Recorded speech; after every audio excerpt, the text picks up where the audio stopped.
You're listening to the Clean Comedy Podcast with your host, James Creviston.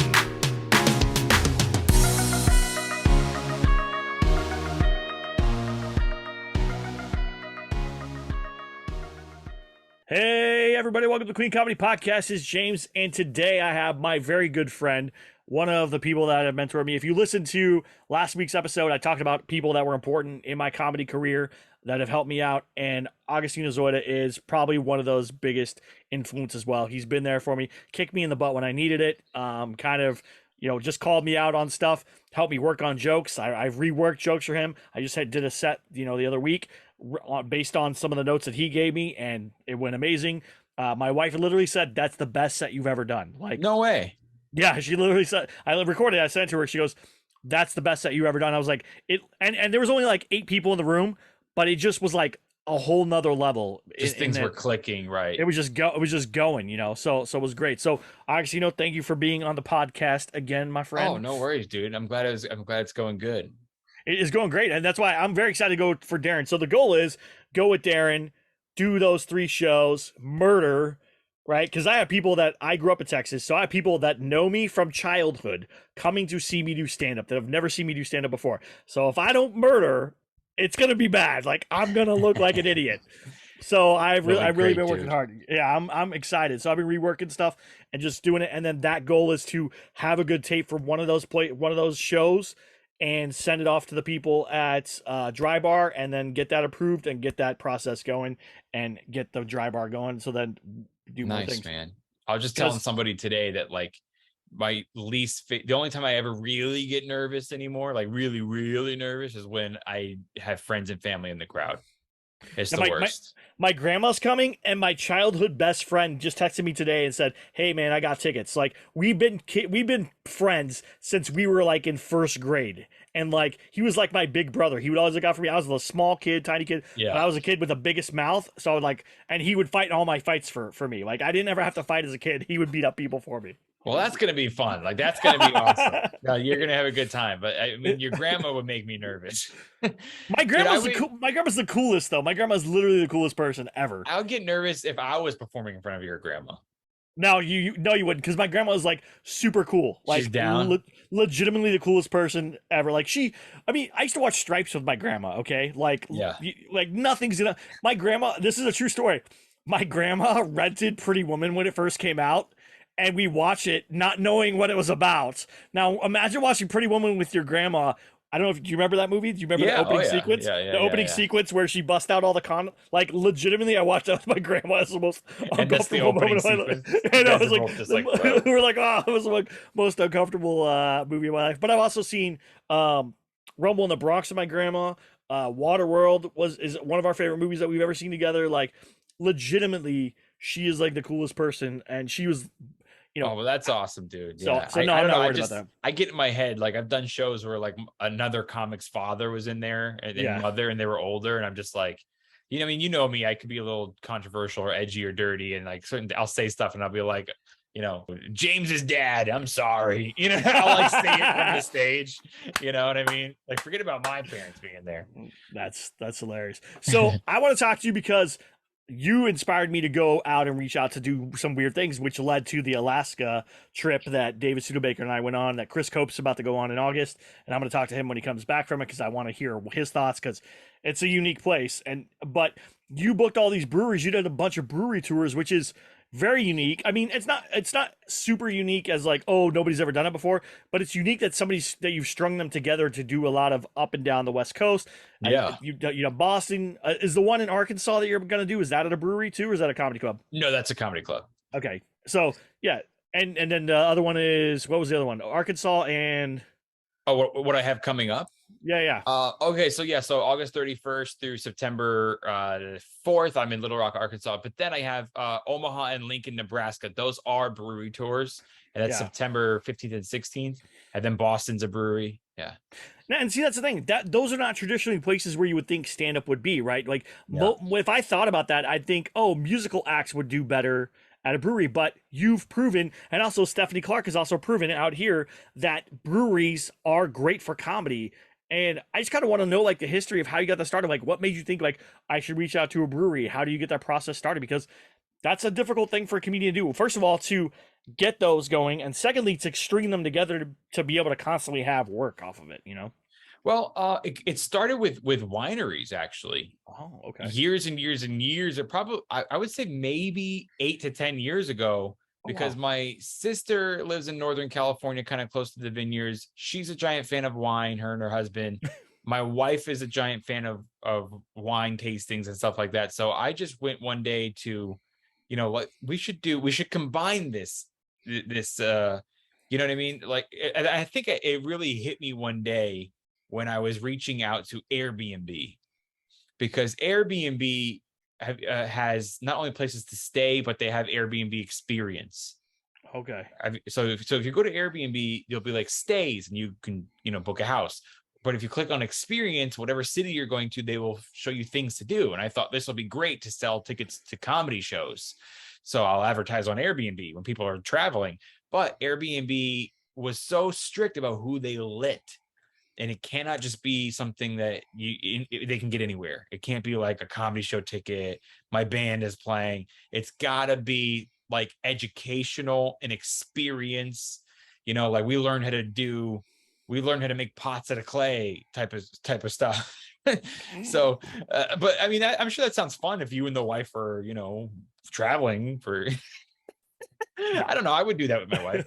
But but they gave me the idea when they go, you have to have unique ideas, like an experience they can't get anywhere else. And that I go, wine tasting and stand-up comedy should go great together, because that's not something that you would pair together.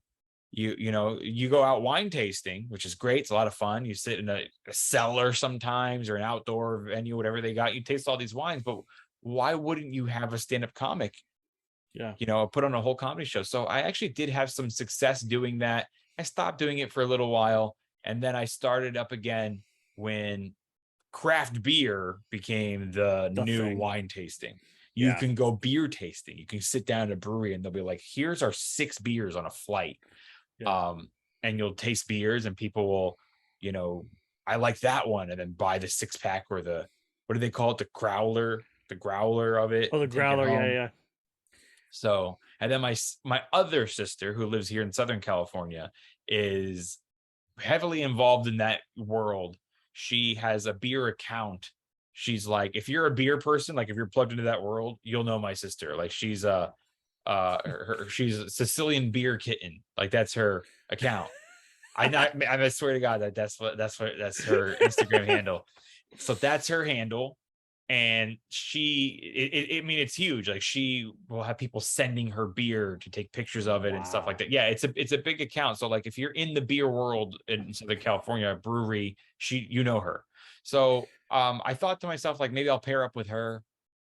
You know what I mean? Well, which we never did, by the way. I thought, like, she knows about beer. She can teach people how it's made as they're tasting it. Then we do a comedy show. Now they're learning something. We can go to Airbnb, which I never did. Right. Never did. Airbnb is just way too strict and difficult to get your event on there.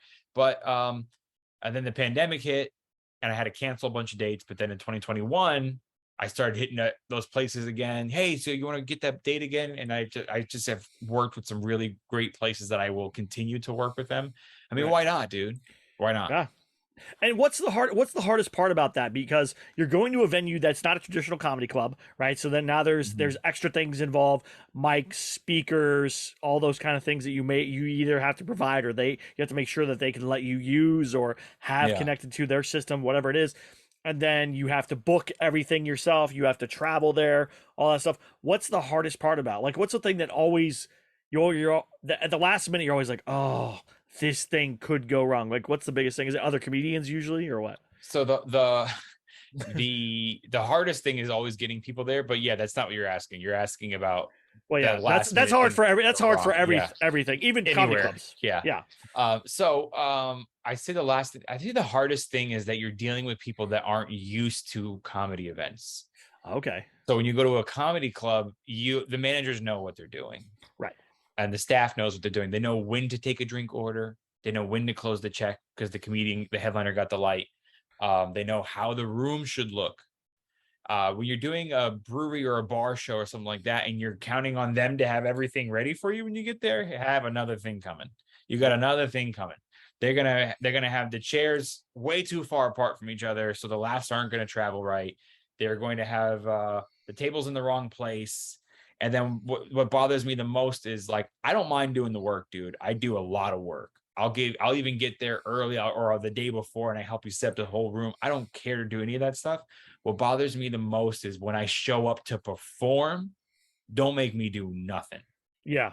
Like, I'm there to give them a good show, and that's all I'm focusing on. I'm focusing on my jokes, my set, make sure the show runs good. Besides that, like, if somebody comes up to me and says, like, here's my ticket, I'm like, I ain't scanning your ticket. I ain't taking you to your seat. You got to talk to the staff and say, I ain't get you a beer. You know what I mean? Like, you'll have people that don't know what it's like working with comedians, so they don't know these things. They're not jerks. They just don't know. So I do try to go early, make sure everything's right, do a mic test. If you're doing a venue that is not a comedy venue, do a mic test. Even though they told you, don't worry about it. I have a PA system here. I got the speaker here. We got the microphone here. You know how many times I've gone there and it was showtime, and the comic walked up there, mic didn't work because they didn't. It was sitting in their cellar for 2 years. No one used it. Yeah. So I travel with a microphone and extra cable in my backpack. I've had it, but by the way, I travel with them in my car too. I always got a microphone in my car. It came in handy when I was taping my special. Dude, I was taping my special. We were setting up the room and everything, and I was like, I want an extra mic in the audience hidden somewhere so we can pick up laughter. And I was like, fuck, do I need to go to a Radio Shack and like buy a mic? And I was like, wait, I always carry one in my car. I had it. So things like that, you know, so I will try to, I mean, I always say this with stand-up, you have to create your standards and your boundaries, and no one's going to do it for you. People will do to you what you allow them to do to you, especially in the stand-up world. If you allow someone to make you clean the bathroom club for 5 minutes of stage time, 3 minutes of stage time, hey, that's paying your dues. I've done it. There's no shame in it. But after 3 years, you got to eventually promote yourself, and you only promote yourself by setting boundaries for yourself, and you don't go back on your word. You want to become a feature and you don't want to MC no more, then you're going to have to promote yourself by not taking any more MC work, and it is a sacrifice. So I make the rules I have my rules that I tell the venue in the beginning, these are my rules, and if they don't agree, I won't do it there. And part of those rules are staff is your responsibility. Seating the people is your responsibility. I will say, if you don't have a microphone and speaker that works, I will rent one. Like, I will pay for that, but you got to pick it up. You got to set it up, like all that stuff. I do not want you to do other comedy shows there. Yeah. Or at least if you've done a comedy show recently, I go like, I can't do it. I can't do it. The whole point of the whole selling point is how cool is a comedy show at a brewery while we do wine tasting. Now, if you do it every week, it isn't that cool. You know what I mean? Like, I'm coming once a year and I'm bringing LA comics, and you're going to see a good show. You know what I mean? So like, that's the whole incentive. I mean, and that's the thing is you're making an experience. What you're doing is an experience. And that's the same thing that we did for Alaska, right? We went to a place that never has comedy, that the closest comedy club isn't even in the closest city to where we were at. And we went there and did comedy, and it was amazing, and people loved it, and people came out because it's an experience. It never gets done. And what's funny is Chris Cope was supposed to go up at the beginning of August to go up there, and some other venue in the same town did comedy in the end of July, or they're going to do a show in the end of July. So we're like, no, we're moving it to the end of August, beginning of September, and he's going to go for then. But we couldn't, because it would have been week, then week. So you wouldn't have got a big turnout on that second show, you know? So it's amazing. Dude, my Maui gig canceled. No. I was supposed to go to Maui in, I think it was August, and it canceled because the same weekend they had me booked, Joe Coy Oh yeah, no, yeah, was you're booked right. at the big theater. So Yeah. I was doing the little club, and then there's a big theater. And Were you doing Blue Note? Was it Blue Note? I don't know what it was. Okay. No, I don't think so. I know the guy who books these, like the one guy who books any room in comedy wise in Maui. But apparently Joe Coy has his own holiday there. Like that's how big he is in Maui. Like there's Wow. Joe Coy Day. Wow. And he was doing 3 shows at this theater. They're sold yeah. out. I'm like, I'm not even gonna bother, dude. Not even gonna bother. No way. So yeah. What are you gonna do? Like a month later? You gonna come a month later? What do They might. or what? But they already had other people scheduled, so that we might try to do something in October, but we'll see. That sounds awesome though. But yeah, Joe Coy, I mean, he's amazing. Plus he has a new movie about to come out, so you know, it's gonna be awesome. It's a small island, bro. Yeah. I didn't know he was dating Chelsea Handler, by the way. I didn't know that. I found out the other day. I think for a while now, a couple of years now, I would say. Yeah, I was like, whoa, okay. So yeah, that's interesting.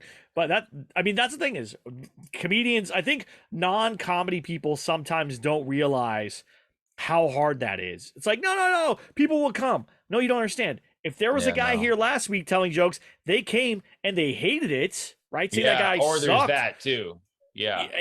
Now they're like, I'm never gonna do that again. Why would I waste my time? Last week sucked. That guy sucked. Whatever it was, that girl, that person sucked, and so they're gonna not do it. That's the hardest part of comedy is one comedian can ruin it for everyone else by having a bad show. Not that they're having a bad show because they bomb, but just maybe the material wasn't right for the venue, or they weren't right for the venue, or it just wasn't a good fit, and that happens sometimes, you know.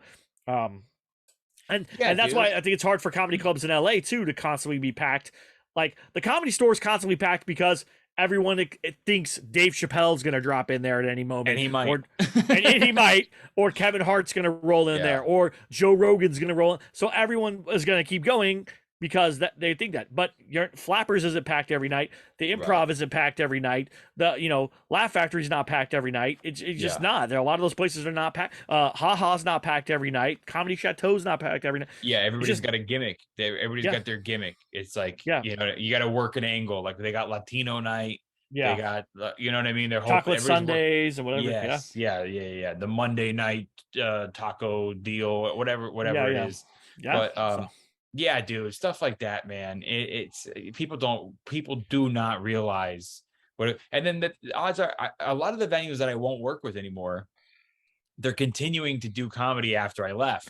And I told them, like, obviously you could do whatever you want, but I'm not going to come back here if you do that, because if you do comedy so often, like I want to be the once a year thing, annually, or even once or twice a year. What happens is, like, they're not going to get great comics in from all over the world. They're not going to get like a flown in LA comic every week. They're going to, if you're doing comedy at often, it's going to be the locals. And I don't, no offense to locals. I know there's a lot of great comics everywhere, but you run out of good comics after a while, but especially want to work for free. Then I'll start being free. You know, I charge for tickets. Then they're just like, no, it's Wednesday's comedy night and it's free. Now you got people who are just in the bar who came to drink and didn't even want to see comedy. And they're not seeing the best comedy. And so then the people who are normally go to that are not going to pay my $20 ticket price. That's exactly right. Think it's not a good show. There's going to be loud drunks in the back. And no, that's not what I deliver when you come see me. Exactly right. The same thing for Alaska. We were very upfront of like, this is what we're going to do. We're going to help you stage the room. We're going to help set up. It went great because there was support from the venue, right? If the venue didn't support us, it wasn't going to work. We did a church the next day. Same thing. There was support from the venue. It turned out well. They raised the money they need. We got paid. Everyone was happy. It was awesome.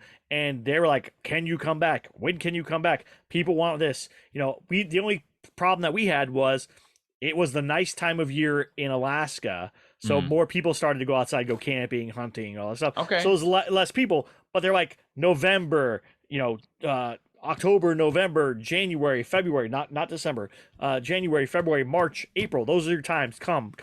I'm like, isn't there snow there? And they're like, yeah, that's where people want to go because they don't want to be stuck in their house. They want to go somewhere else. Telling you, it's the best. If it rains or snows, your comedy room will be packed. Yeah, it's crazy. And I was like, no, people don't want to do that because I don't want to go anywhere whenever it's snowing or it was snowing or raining in Southern California. Like, I'm staying home. I'm not going. No, but that's what people want to do, man. They were in all day. They want to go out. They go to the movies. They want to go where they can sit indoors and be entertained. That's exactly right. So that's what we're working on. I learned a lot from you because I saw you doing this, and I was like, okay, there's an opportunity here for other stuff. And I think I'm working on trying to do a whole Alaska thing where we go up to like Anchorage and Juneau and all those, and then hit back up to Fairbanks and Delta Junction and come back, like just kind of this loop, and see if we can get it to work. That's the goal, to try to start getting that happening in the next year or two. I hope that it works out. I would love for it to work out. It'd be awesome just to do 2 weeks of shows for comedians where we fly up comedians, they do this journey, then they come back and they get paid a good amount of money to go up there and come back, a couple G's to go up there and come back. I hope so, dude. I hope it works out great. Yeah. But then here's awesome. my problem. Then I sound like a booker, right? Then I'm like, hey, you want to go up to Alaska? And I'm like, I don't want to be that, right? I don't want to be that guy. And that's the hard part, right? Is if you do that stuff, you start to become a booker, and I don't want to be a booker. I don't want to be a booker comedian either. Yeah. And that's another reason I try to steer away from it. But on the other hand, it has given me opportunities to, right. I usually, that's the other thing. That's why I'm going to a place once a year. Yeah. Because every time I go, it's me. Yeah. Like, I'm not a booker. I'm bringing me. I'm headlining that shit. And then as far as openers, that's another thing I ran into an issue with is, you asked me, do I have a hard time with the comics? No, they've, knock on wood, they've been like responsible and showed up on time so far. But I have a hard time because it's very expensive to travel right now. Mm-hmm. And I can't afford to pay for the comics flight, hotel, you know what I mean? And pay them. Right. Yeah. If you're featuring, you get paid $100 a show, but I'm paying you, the flight is $500. You know what I mean? And we're not making that. Like, we're not. So that's been difficult. So the places I've chosen to go is because I either have a fan base there or know friends and family there I can crash. Or if I take comics because they're from there and they have some place to go, you know what I mean? So it has been a lot. But on the other hand, I have taken comics and given them opportunity and to open, and then I actually do like helping out the locals too. Like, they don't get to do stuff like that often, like quality stage time. I'm sure they have little rooms and stuff, but I'm like, dude, no, I need you to do 20 minutes. It's quality stage time. And they're like, oh, hell yeah, and I'm paying you, Yeah. I mean, I just got asked, like I said, the last week to go do, host a show, do 20 minutes and host. And I was like, yeah, let's do this. One, I like hosting. Hosting is probably my favorite thing in the world to do. I know that a lot of comedians hate it because they feel like they're getting the short end of the stick, but I feel like you get to set the pace. You get to set the room. And that, for me, is the most fun part of stand-up, is setting the pace, setting the room. Because if you do a great job, everybody else's job is so much easier. It's definitely challenging. It's not the easiest job at all. No, not at all. It's hard, but it's the most, for me, it's the most fun. You're setting the pace. You're setting it up, and when people laugh because you did a great job, every comedian that comes after you has it a little bit easier. And and then it's challenging. And if someone bombs, you have to reset the room. You just have to. And challenging can be fun. That's why it's fun, because fun things can be challenging. Stand-up is fun because it's challenging. It's challenging. Well, yeah, because not everybody could do it, right? If everybody could do it, everyone would be a stand-up comedian, and we would be out of jobs. So yeah, exactly. A part of being an artist is failing, and I love it so much. Like, people, dude, I'm editing my special right now, so we are in post-production of the special. Okay, all right, and I'm watching it with Kevin. He directed it. The whole production crew. We're watching it together and we're editing it, and they're all laughing as we watch it. And I'm watching it and I don't laugh. But when there's a moment where nobody laughs, that's when I'm dying laughing, bro. When there was a joke that was so, like, it disturbed them a little, or was a little too dark, a little too edgy for them, or they kind of highbrow, they kind of like, that's when I was dying laughing. I was like, oh my God, I can't believe I said that. I go, look at that guy's face. Look at how he reacted. Like, that's what I'm like. I like feeling uncomfortable. I mean, and that's what comedy's about, like, is making the crowd a little uncomfortable in your setup, and then giving them that punchline that lets them release that and go, oh, he was just joking, ha ha ha. Like, that's what it's all about. That's the Don't best get me part. wrong. It feels amazing to kill. Oh, of course. But it doesn't feel as good if you didn't earn it. Like if you failed at that joke 900 times and now it's killing, like it just feels so much better. Yes.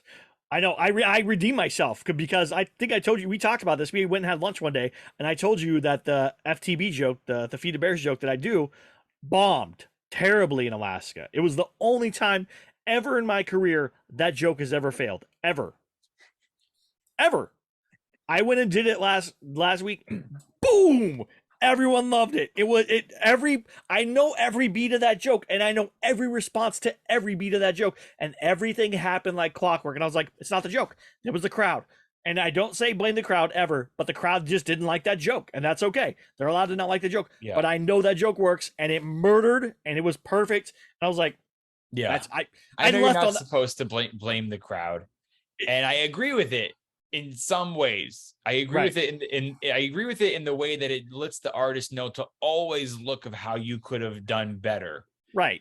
But to say never blame the crowd is one of the dumbest things, because there are so many factors. Of course, people say like never blame the crowd, bro. Yeah, that's a great motivational thing to say. Yeah. But you telling me if I'm doing a Trump joke in not last supposed to say effort. It's the clean podcast. I edit. Okay. So if I'm doing don't worry, he'll edit out Trump. That's the part you edit out. Leave the F word in, but take that T word out. So, but if I do a Trump joke in I don't know, let's say Midwest, just the Midwest probably. Yeah, anywhere in the Midwest. And then I do the same exact Trump joke in Portland, Oregon. It's not going to do well in one of those places. Right. So don't tell me that don't blame the audience. The audience is different every city you go to. Right. Different groups of people. And then if you have a really cool group of people that are in a liberal town, and they also may not feel like they want to laugh because they are around people they might hold it in a little bit more. There's so many factors, but you should always be saying, how could I have handled it better, though? So that's what it is. Yeah, and that's the thing is I didn't realize how they would respond to that joke. And I really went there thinking, this joke they're going to love. And I even said before, like, this is the joke. They're going to love this joke. Everyone loves this joke, and it's going to murder in Alaska. They're going to be like, nothing. I wonder why, dude. I wonder why. No, I'm being serious. I wonder why it didn't work there. Because someone told me afterwards, like, people literally go missing there, and that's not funny because you made fun of basically people disappearing. Like, you think it's funny that people could get eaten by bears, where here it really could happen. And I was like, oh, okay. Oh, yeah. That makes sense. But I like none of that. They're like, process too soon, to me. Bro. We're still out there looking for my cousin Bob. I mean, still a search party right now as we speak. Yeah, no, and then afterwards I was like, oh, that makes sense. So then when I did the second show in Alaska, I didn't do that joke, even though when I told the person who was I run the show after I got off my set and I told them that story, they're like, oh, you should have done that joke. Everyone would have loved it here. It was a different reaction, but I didn't want to take that chance because I'd already failed in this area with that joke. Yeah, but then I did it the other night. It may have just been that crowd too, like the early show, right? It may have been they were a little uptight. No, because we had fun. Like, I was going, like, we had a lot of stuff. It is what it is. Nice, James. Yeah. Don't talk about people getting eaten by bears. Yeah. Barry got eaten by bears. Yeah. It just got too real. Yeah. It was like that. So I was like, okay, all right, that's fine. But I knew. And when I did the joke last week, and I know every part of that joke. I know every reaction is supposed to get. I know that when I say a certain line, women in the audience always go, I know how that joke works, and they hit every single beat, and I was like, okay, it wasn't the joke. It was just the situation, and that's okay. Yeah, there's stuff like that, Like right now, the thing I'm working on. Do we have time for me to tell you about a premise? Yeah, it is. I don't know why, dude. I'm coming up with so much new stuff right now, and it's so offensive. It's so mean. I don't know why that's where my brain's going right now. It's just so mean sometimes, and there's really not so many punchlines yet. It's just a lot of mean, dude. It's just a lot of mean. So one of the okay, I'm gonna tell you two, and they're not dirty. Right. Okay. They're just mean. Okay. Means okay. Okay. So I want to shame people who shame me for shaming. Okay. Okay. Yeah. So like so basically I'm going after people who get mad at me when I go after people. Okay. Okay. Just a bunch of hypocrites. Everyone's a For hypocrite. example, because you hear that a lot. You're like, we live in a society where we're not allowed to be honest anymore because you could hurt someone's feelings. And in other words, you're shaming them. Yeah. And I can think of many ways that shaming helps the world go round and make it a better place. Example one, I used to be 250 pounds. I am now 170. You know why? Shaming. my guy friends telling me like, oh, here comes fatty is a wonderful diet plan. It's the best diet. Okay. Shaming. You got to shame people. And then, okay. So here goes another example. Okay. Here goes another example is, we've got to start telling people that they're bad. We can't just let everyone think they're so good at everything. You know what I mean? Because we're afraid that we're shaming them. Guys, we are only doing this now, right? If we did this a long time ago, if like we were afraid to tell people, we would not have Van Gogh. We would not, there would be no Shakespeare, there'd be no Van Gogh, there'd be no Mona Lisa, because we would not be weeding out the junk. And you can imagine the word I'm really using. So you know what I mean? We need to filter out the bad things. That's how you know what a masterpiece is. Right. So, but now you have like pop-up art galleries, and we're all supposed to just pretend that this is beautiful art. And it's not good. It's not Van Gogh. You know what I mean? And we are afraid of shaming that it's hurting our culture. Like, we're not going to have beautiful things anymore. We're going to have horrible murals of Kobe Bryant around the city. And no one has the balls to say this is not a good painting. It's just like a weird shaped Kobe. It looks like he has Down syndrome. Yeah. Yes. I've seen that mural, by the way. I know what mural you're talking about. There's all legitimate all of them. Not all of them. There's a few that are good, but there's a bunch of them that like Kobe looks off. He looks a little drunk. Or like, the one down on Sunset Boulevard by the Comedy Store is really bad. Yeah. There's a couple, dude. There's a couple that are really bad. But I'm not just I don't want to just pick on Kobe, but that's just I know, but I know what you're talking about because I've seen them and you're like, ooh, really? And nobody wants to say to the person who was trying to do something nice that you're not good. You're not good. You know what I mean? Go back to stenciling, Billy. Go back to stenciling. So I do but I mean, it's not so funny, it's just mean, but it's true. Like like if everyone could write, we would have no Shakespeare. It would just be what we have, the internet. That's what we have. We have the internet. It's just a random guy who's going to write a story about a corn chowder recipe. It's like, dude, just give me the recipe. Like, why do I got to read this whole story about your grandmother? You know what I mean? Like, everyone's a writer. Everyone's a writer. Like, I just, give me the meat and potatoes. But no, like that's the reason we have Daniel Day-Lewis. Yep.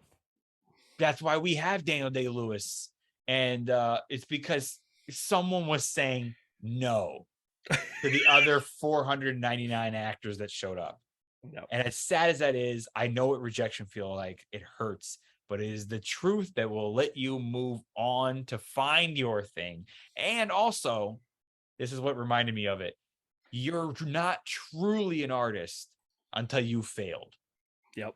That's 100%. How you're an artist. You don't create the masterpiece until you've failed making it 99 other times. Yep. If you got everything right away at the right time, the first try, it's not a masterpiece. It's just people don't want to tell you it's bad. I love So it. there's one. And then the second joke, sorry, are we running out of time? No, you're good. Go ahead. This one's really mean, bro. But it's funny. Okay. So you ever driving along and you see one of those baby on board bumper stickers? I hate them. So the first part of the joke, what am I supposed to do with this information? Like, okay, like, oh, thank God you told me, because I was about to drive my vehicle into the side of your car. Now I won't. You know what I mean? Like, what is this sign for? That's the first thing. And then so it's useless, but here's where you actually need a baby on board sign. An airplane. This is where the baby on board sign should be. And it should be there when I'm booking the flight. That little yellow baby on board. I want to know exactly where on that little plane map where he's sitting. Okay, that's what I need the baby on board sign. And then that's hilarious. If someone in the airline created that in their app, they would win, because no, they won't, because there would be an empty plane with one mother and one baby. That has a whole 747 to herself. I want the airline I want a airline to just start banning babies and be like, listen, no children. This is adults only flight. That's Soul Plane, I believe. I believe it's Soul Plane that does that. That'd be great. Yeah. Here's the third part of the joke, which is really mean, and you may have to bleep one part out. Is have you seen the bumper stickers that say "baby up in this"? Oh yeah. I have seen that. B word. Yeah. Okay. See, I'm helping you not have to edit so much. Baby up in this B word. If you have that bumper sticker on your car, you're raising a horrible human being. Like, I guarantee you that kid is not going to grow up to be well established and contribute to society.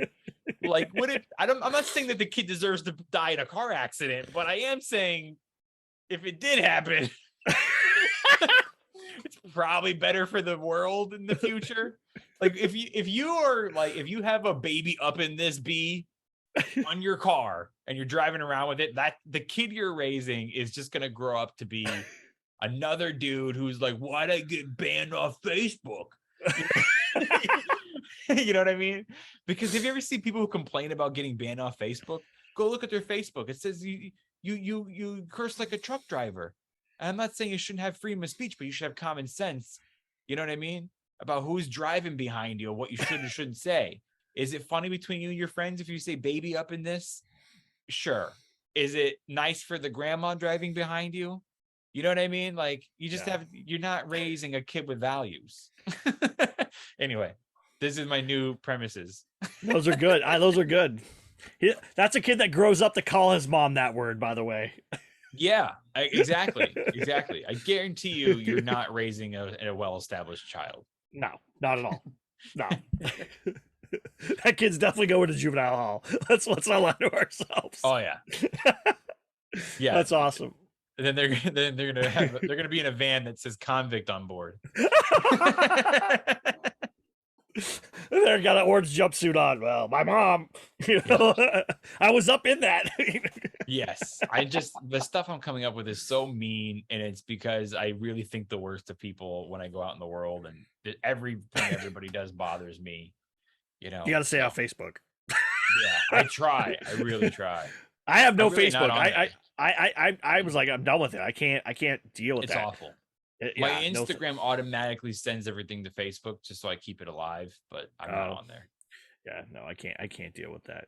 Well, thank you, Agostino, for sharing a lot of your knowledge about booking stuff and some of your new premises. I'm excited. I can't wait to hear that stuff. And then, do you have a date for the release of your album and your special and stuff? No date yet, but it's still in post. It takes a lot. We have 6 camera angles. And so the last 2 weekends I've just been in the studio going and watching it and going like, cut to that camera there. Now cut to that camera there. So we are, the last 2 weeks we've worked on it. We are about 40 minutes into the special. Done. Right. That's going to be an hour total. Yeah. I mean, we've edited some stuff out, so it might end up being like 50. But yeah, there's this, yeah, dude. I always end my shows with stories. So there's 3 stories at the end of my special. So that's all I have left. Oh, But wow. that's just the editing. Then it has to go to color correction. Then it has to go to the audio, which, by the way, if you know a good sound engineer, let me know. I don't. Oh, okay.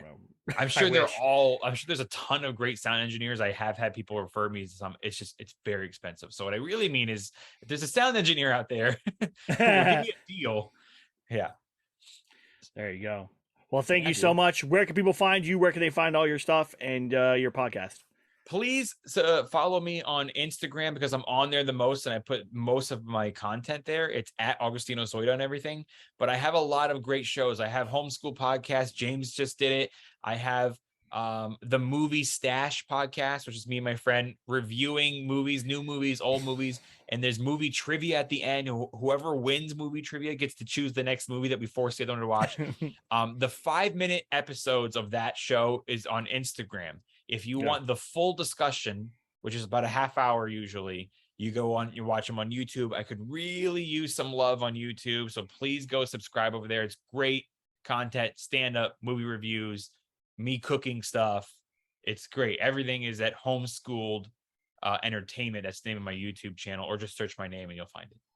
There you go. Perfect. Thank you, everybody, for checking us out. Please go like, subscribe to Agostino stuff. Please like and subscribe to the YouTube if you're there, or go to Instagram at the Clean Comedy Podcast. And please like and subscribe on the podcast as well. And leave us some reviews. We're growing. Things are getting bigger and bigger and bigger and snowballing. So we're getting there. And then if you're going to be in Texas, if you live around Texas, San Antonio area, Darren Carter and I, he's been on the podcast before, Darren Carter, the Party Starter, and I will be doing 3 shows out there in San Antonio. We're very excited for that. So thank you guys so much. And have a good one. Yeah. Thank you for having me. Yeah. Later. Later. Bye.